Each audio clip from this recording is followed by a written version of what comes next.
Alam niyo, sure ako na marami sa inyo ngayon sa ating mga manonood ang nangangarap na makasakay sa isang hot air balloon. Ako personally po, ayoko kasi takot talaga ako sa heights.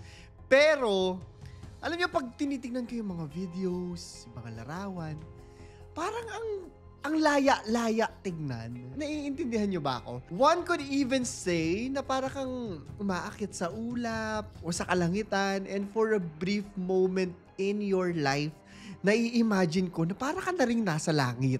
Tapos mapapaisip ka, grabe, ang ganda. Pero kabaligtaran, niyang experience na kinukwento ko sa inyo ang mangyayari dito sa pag-uusapan natin ngayong gabi. Kasi imbis na makita o maramdaman ng mga biktima sa trahedya na pag-uusapan natin, yung lamig ng hangin doon sa kalangitan, marami sa kanila, sadly, susunugin ng apoy. Ilalaglag sa lupa, mapipipi, madudurog, which is quite ironic. Kaya magwa-warning lamang po ako sa lahat po ng ating mga manonood ngayong gabi. This story might contain footages that are potentially distressful para sa ating mga manonood. Kaya kung hindi po kayo komportable, paulit-ulit ko pong sinasabi, na bisita po muna kayo sa iba nating mga kwento. Pero, kung matapang ka, kung curious ka sa pag-uusapan natin, ito yung kwento. June 21, 2025. Last week lang, bago namin i-upload to.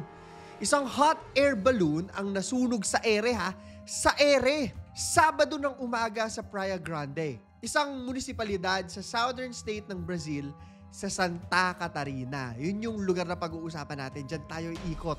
Santa Catarina. Dahilan para 8 yung mamatay. At hindi lang basta-bastang mamamatay Malala. Matindi yung mangyayari sa kanila. At sa 13 pa ng mga sugatan o mga sunog-sunog na. Ganon. Sa ere. Okay?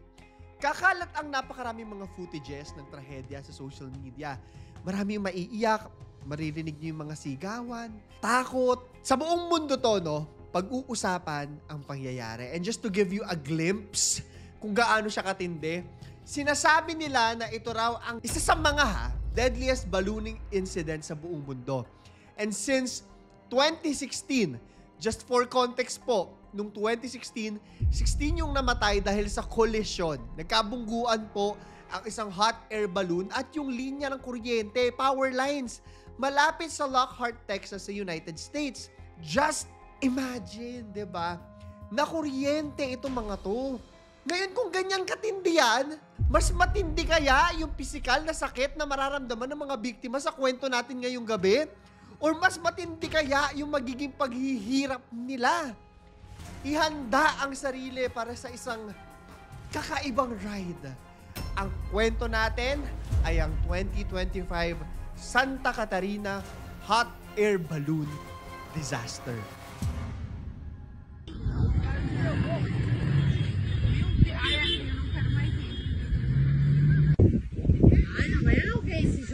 Tem gente pendurada, gente. Não, é uma pessoa, tô vendo aqui no fundo da câmera, gente, ele se jogou.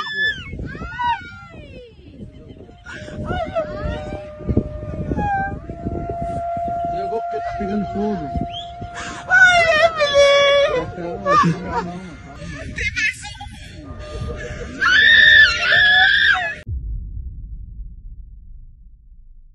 Bakit? Yan agad ang sasagutin nating katanungan ngayong gabi. Alam niyo na yung mangyayari. Sa title pa lang natin, sa intro ko pa lang kanina. Pero number 1 na tanong, bakit nandun sila? Anong meron sa Santa Catarina? Ang mga hot air balloons na nasa mga footage po ay nasa Praia Grande. Nabanggit ko na kanina, noong araw na yon. At kilala itong destinasyon para sa mga hot air ballooning activities. Makikita natin sa YouTube, nandyan lahat yan po. Google, makikita nyo lahat at napakaganda naman po kasi talaga nitong experience na ito at nung mismong lugar. Kumbaga sa atin po, I think kung hindi po ako nagkakamali, para siyang Clark Pampanga sa atin. Doon yan, di ba? Ang tawag daw dito ay Brazilian Cappadocia. Sana tama po yung pagkakabanggit ko, At halos araw-araw daw, Merong 100 na flights ng hot air balloons dito.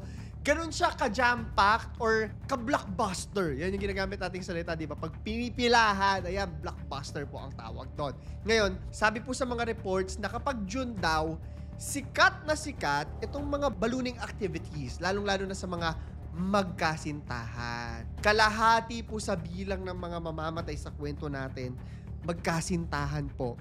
More on them later. Bakit sikat sa magkasintahan? Meron kasi silang sineselebrate, nabasa ko lang din po, no, Dia dos Namorados, or parang mas kilala sa kanila bilang Lover's Day, ganon. The way I understand it, I might be wrong, pero para siyang Valentine's Day, ganon, pero isang buwan nilang sineselebrate ata to. Hindi ko na po dinikdik pa yung ano na yan, pero parang ganon yung pagkakaintindi ko. Sineselebrate daw ito every June 12, okay. But the entire month, marami daw talagang pumupunta doon, especially yung mga magjojowa, mag-asawa, ganyan. Just imagine, di ba, nasa langit ka, nakikita mo yung sunrise or yung sunset.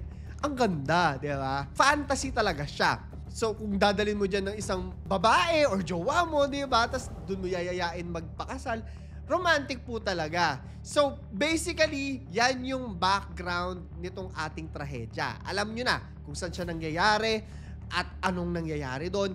Bakit nandun silang lahat? Ayan na, nasabi ko na. Importanteng malaman po nating lahat na regulated po itong Brazil ng National Civil Aviation, papalipad, Agency of Brazil. Yan, yung nagpapatakbo basically.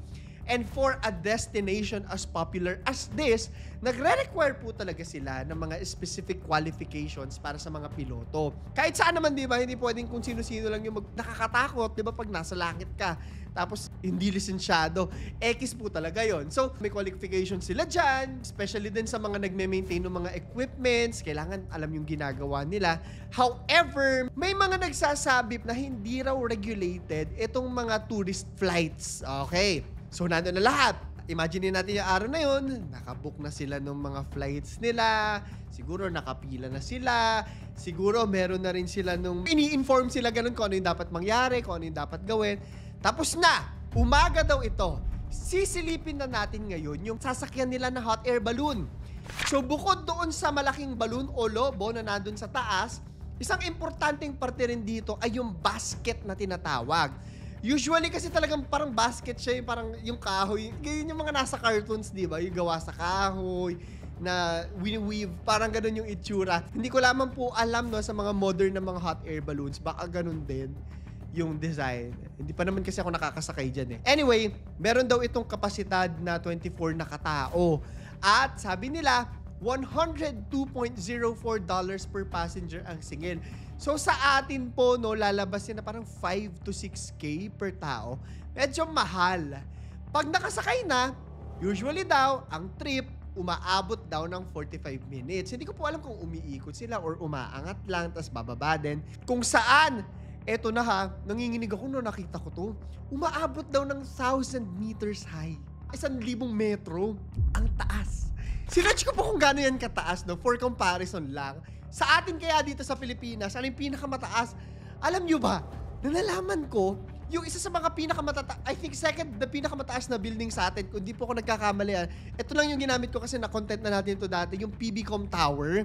May taas ito na 259 meters lang daw. Ibig sabihin, kung makikita natin yung picture, 1/4 pa lang yan. At kung pagdudugtong-dugtungin mo ng 4 na beses, ganun kataas ang inililipad ng isang hot air balloon. Nakakaloka.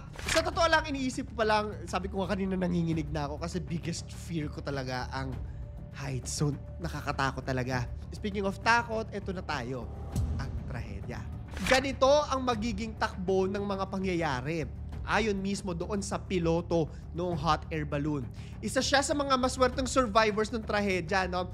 Sa kwento niya, so 9:30 na raw ng umaga, 2 minutes na raw, no, nung nag-umpisa yung flight nila, yung take-off nila, meron daw biglang apoy na nag-umpisa doon sa loob ng basket. Hindi pa malalaman po, no, kung saan galing yung apoy na yan. So, nung mapansin niya to, syempre, yung unang gagawin mo, no, kung ikaw yun, mapapiloto ka o hindi, di ba? Syempre, gusto mong ibaba. Nasa taas kayo eh. Yun yung ginawa niya. Siguro, binawasan niya yung apoy. Okay, baba, baba, baba, baba, baba, baba, baba. Pero may conflict yun ha, yung pagkasunog doon sa taas. Kasi tandaan po natin na ang physics ng hot air balloon ay inaangat po ng mainit na hangin ang lobo para umangat to. Ganon basically yung physics niya. Anyway, binaba niya yung apoy, nagmamadali siya, para pagbaba, makaalis yung mga tao. Yun yung goal niya, yun yung unang-unang pumasok sa isip niya. At yun yung ginawa niya. Dahan-dahan na raw bumababa yung hot air balloon. Dito na mag-uumpisa yung conflict jam. Noong parte daw na medyo malapit na sila sa lupa, hindi ko alam kung gaano kalapit itong malapit sa lupa na sinasabi nila, no? Pero nung feeling niya, safe nang tumalon, sabi niya sa mga tao, talon kayo, talon na, eto na yun. Eto na yung chance, eto na yung moment, talon na, labas na. Wala na ibang pagkakataon, go! Parang gano'n na yung nangyayari, siguro natatarantan na rin sila. Ayon sa kanya, no, nakita niya raw na nag-umpisa na magtalunan yung mga tao. Pero yun yung isa sa magiging cause ng problema. So kabado na rin sila, kanya-kanya ng talon para sa mga buhay nila. Meron daw mga nakaalis, pero sa samaang palad, may mga tao na hindi na nakatalon. Bakit? Dahil tumalon yung iba. Ano nangyari? Ngayon, papaintindi ko ulit sa inyo ha, babalikan natin yung physics ng isang hot air balloon. Habang umaalis yung mga tao, nawawala po yung bigat sa loob. Kalkulado po kasi talaga lahat yan.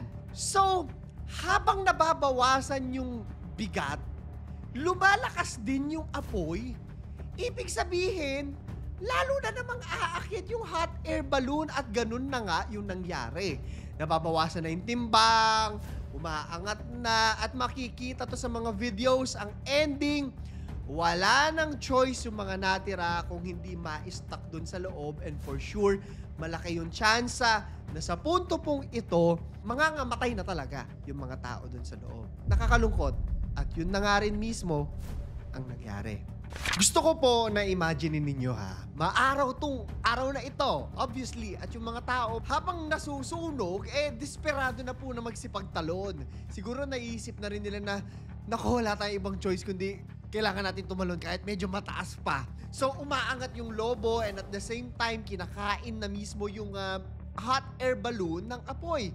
Dahilan para masira ito. Sa loob, meron pang mga natitirang 8 na nakasakay. Nilamon na ng apoy yung lobo, dahilan para mawala na yung mismong mekanismo na nagpapaangat dito. Kumbaga, deflated na siya at nag-umpisa na rin tong bumagsak habang nasusunog. Nalaglag daw ito malapit sa isang healthcare center. Ayon sa mga reports, nasa bandang Kakahuyan, around 2 kilometers away lang. Actually, makikita nyo yan sa mga footages Mula dun sa take-off site, ang lapit lang at ang bilis lang ng mga pangyayari. Kaya nga nasabi ko, di ba parang 2 minutes lang, bumagsak na rin sila. Pagbagsak nito, kaagad, meron daw na 30 firefighters yung dispatch doon sa eksena. Yung iba daw may mga dalang mga sasakyan, meron pa daw mga aircraft. The way I see it, parang ready naman din sila if ever magkakaroon ng aberya. Siyempre, para iligtas yung mga natira doon sa loob ng hot air balloon. Ang goal ay dalin kaagad sila sa ospital. Pero ang tanong, ano kaya yung lagay nila? Buhay pa ba yung mga tao? Sa ngayon, wala pang nakakaalam dito sa point na to, no? Although alam na natin na may mga nangamatay po, hindi pa nila sure Itutuloy po muna natin yung kwento. Sa social media, marami ang nagsishare ng mga footages mula doon sa trahedya. Kitang-kita ko kung paano nahulog yung parang yung basket habang nasusunog siya. Yun ang dire-diretso. Tapos if napapanood nyo pa, no, alam ko na iba-iba yung mga footages, iba-iba yung mga angles, pero minsan makikita mo na parang may mga tuldok, lalaglag.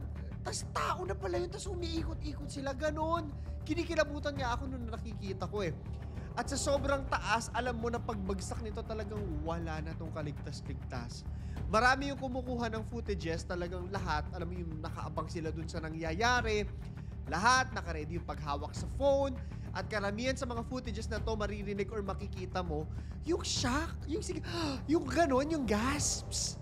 Anyway, grabe yung mga nahulog. Sabi ko nga nakikita mo umiikot-ikot pa, mai-imagine mo kung paano nag-splatter ba yung katawan doon sa lupa. But that being said, eto na. Dito sa puntong to, alam na nila. Ang tanong ngayon, sino-sino ba yung mga namatay? Ang mga biktima. Halo-halo na yung mga tao doon sa loob ng hot air balloon po, no? Pagkaalis ng ilan sa kanila, dinala agad sila sa ospital at inalam kung sino-sino ba sila. Ayon sa mga report, eto po yung mga biktima na namatay. Meron, di ba 8 sila? 2 doon, 2 pares na magjowa dahil nga sabi ko sa inyo, di ba nagse-celebrate parang Lover's Day nila. Meron daw isang mag-ina, no? Hindi lang naman sa pagjowa ang pag-iibigan. Meron daw isang ophthalmologist, siguro nandun lang for the experience, at meron ding figure skater. So parang iba-iba na talaga yung mga tao. Hindi ko na po mabibigay yung specifics dun sa mga na-injure, pero ayon sa mga report, sila nga yung mga namatay. At 4 dito, namatay sa pagbagsak, while the other 4 namatay sa pagkasunog doon sa loob ng basket. Grabe, either way, ang sakit parehas nun, di ba? Sabi ng mga pulis na 18 daw sa lahat ng mga biktima, taga Santa Catarina lang din. So, 2 doon mula Rio Grande at isa galing Sao Paulo. So, mostly mga locals lang din sila. Yung mga injured naman, yung mga pinalad na makatalon sa labas, may mga nagtamo ng second-degree burns. Ang hapdi po nun. But to get a better idea, ang second-degree burn po, dahil nga number 2, ito yung pagkasunog na umaabot dun sa dermis, which is yung second layer ng balat. Medyo malalim and definitely mahapdi. At siguro po, no, hindi ako doktor na, pero most definitely, hindi na mawawala yung pekas nun eh. Di ba yung simpleng napaso nga lang tayo, hindi na nawawala yung peklat. Paano pa kaya pag medyo ganyan matindi nasa loob ka? At medyo malakas yung buga dun eh. Yun yung kasi, yung physics kasi nung hot air balloon, kailangan talaga malakas yung apoy. Anyway, itong mga nakaligtas, nakatanggap naman sila ng treatment mula sa Nosa Senora de Fatima Municipal Hospital. Sabi pa ng ibang mga witness po, meron pa daw isang babae. Nakikita kasi nila yung mga mga nakaligtas. Yung isang babae daw dun talagang lubog na lubog pa daw sa putik. At makikita mo sa mukha yung state of shock. Tapos iba-iba na yung mga sitwasyon nila. And I can only guess na meron mga bali-bali na yung buto dyan. Ewan ko. Basta, imagine niyo na lang. Investigasyon! Ito yung mga bagay na alam natin so far dito ha. As of the filming of this video, hindi pa po kompleto yung investigasyon dito. Hindi pa pinal. Ika nga. Number 1, itong hot air balloon ay pagmamayari, dinamanage, or nag-ooperate ng flight. Ang tinatawag ay Sobreva Servicos Turisticos. Yun yung pangalan nila.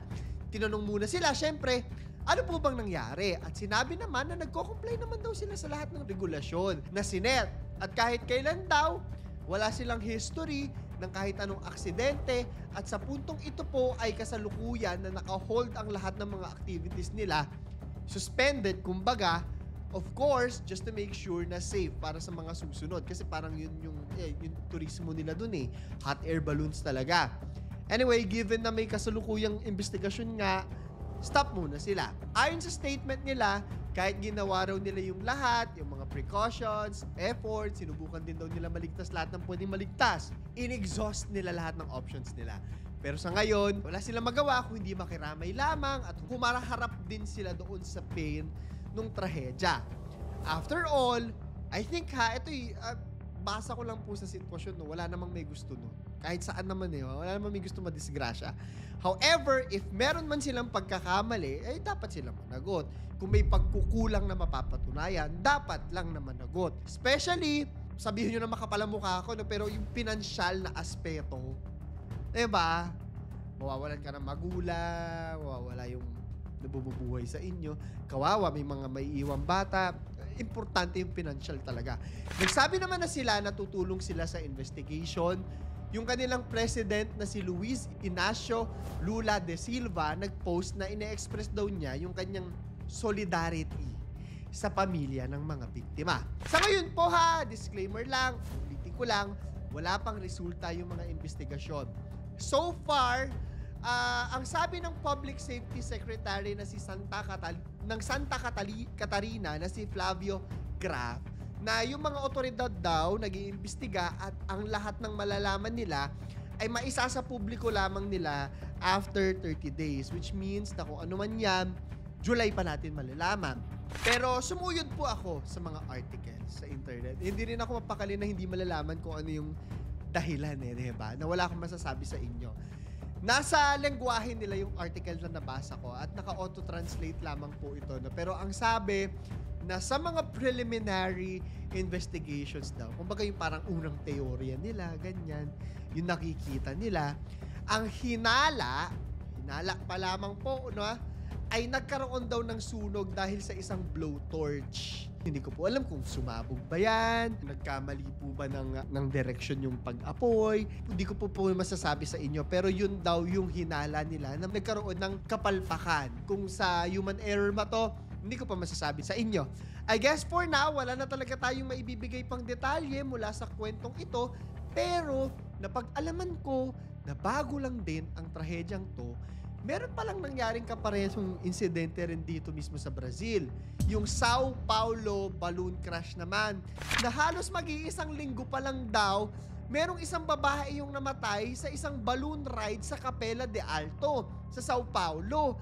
Sabi nila, itong babaeng to raw ay si Julian Alves Prado na 27 years old lang. Kasama niya raw yung asawa niya, no? Si Leandro de Aquino Pereira. At kaparehas nung nangyari doon sa Santa Catarina, parang nagse-celebrate lang din sila noong Lover's Day or Lover's Month kasi buong June daw yun eh. Psychologist daw siya at ngayon doon sa hot air balloon nila, marami ring nakasakay, lagpas 30 katao daw yung sakay nito at 11 doon yung injured. Kasama siya na isang namatay. So medyo nakakatakot po talaga. Kasi kung imaginein mo ha, kung mangyayari yan sa'yo sa taas, paano mo ililigtas yung sarili mo, di ba? Wala ka nang magagawa kung di tumalon. And the way I see it, parang wala pa pong mga parachute, hindi naka-ready. So kung may mangyayari talagang aberya, parang walang choice, hindi ka talaga maliligtas, which hopefully mabago. Or pwede rin makorek po ako, no? Hindi ko rin kasi tinignan yung ano na yan, kung paano maliligtas if ever may problema sa taas ng hot air balloon. Anyway po, no, nagre-research lang din po ako dito sa atin sa Pilipinas and luckily, wala namang mga tragedies sa atin. At wag naman sana. But hopefully, dahil sa kwentong to, syempre mas higpitan pa yung mga regulations sa atin din, 'di ba? Make sure na safe talaga kahit pa mas mahal, 'di ba? Kung ang ibig sabihin naman maliligtas yung buhay mo. Alam nyo ha, kung tatanungin mo ako kung worth it ba sumakay ng hot air balloon, ito yung sagot ko sa inyo, no? Parang naman. Pero depende pa rin, di ba? Depende kung ano yung klase ng karanasan na hinahanap mo. O, di ba?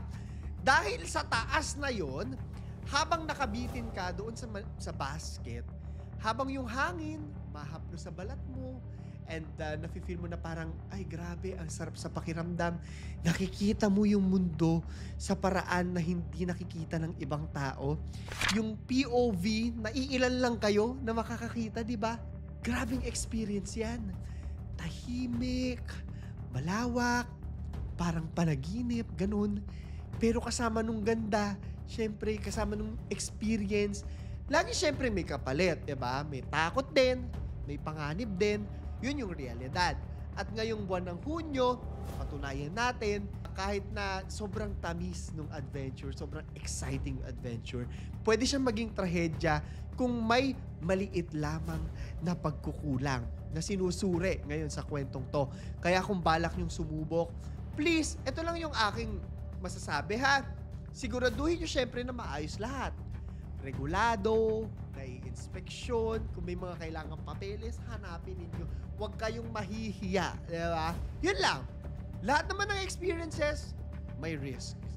Sure ako na kung nasa tuk-tuk tayo, nakasakay din dyan, parang masasabi mo sa sarili mo na, ang sarap-sarap mabuhay. Yun nga lang, sana, sa mamang pakinggan, ma-experience mo yung sarap mabuhay, pero wag ka naman sanang mamatay, di ba? Knock on wood, knock on wood. So may question of the day tayo. Like, subscribe at notification bell kayo. May 1,000 Gcash giveaway po tayo. Ipopost po natin ang winner every first upload of the month. Ito na yung tanong ko. Sa tingin nyo ba, worth it na harapin ang takot para sa experience sa tuktok ng isang hot air balloon ride?